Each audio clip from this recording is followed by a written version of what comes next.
అచ్చం ఏం చేస్తున్నావు? నేనా అమ్మమ్మ కోసం నువ్వుల పచ్చడి అయితే చేస్తున్నా.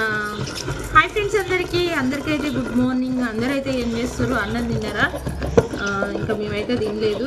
ఇప్పుడే అమ్మమ్మ కోసం అయితే రోటి పచ్చడి అయితే చేస్తున్నా. అమ్మమ్మకి అయితే ఎప్పుడు గోంగూర పచ్చడి, నువ్వుల పచ్చడి, పల్లీల పచ్చడి, టమాటా పచ్చడి అంటే చాలా ఇష్టం. ఎక్కువ అయితే పచ్చళ్ళే తింటుంది. అందుకోసం అయితే ఈరోజు అయితే అమ్మమ్మ కోసం అయితే నువ్వులు టమాటాలు వేసి అయితే రోటి పచ్చడి అయితే చేస్తున్నా. ఫ్రెండ్స్, మీరందరూ అయితే ఏం కూరలు వండిరో కామెంట్ అయితే చేయండి. ఇక పచ్చడి కూడా కంప్లీట్ అయింది. చాలా ఇష్టం నాకు కూడా రోటి పచ్చళ్ళు అంటే. మేమైతే మిక్సీలో అయితే అస్సలు పచ్చళ్ళు అయితే చేయము. మరి మీరు ఎట్లా చేస్తే ఇష్టమో కామెంట్ అయితే చేయండి. ఓకే ఫ్రెండ్స్, మరి పచ్చడి అయితే కంప్లీట్ అయింది. ఇక మీరేం కర్రీ చేసిర్రు?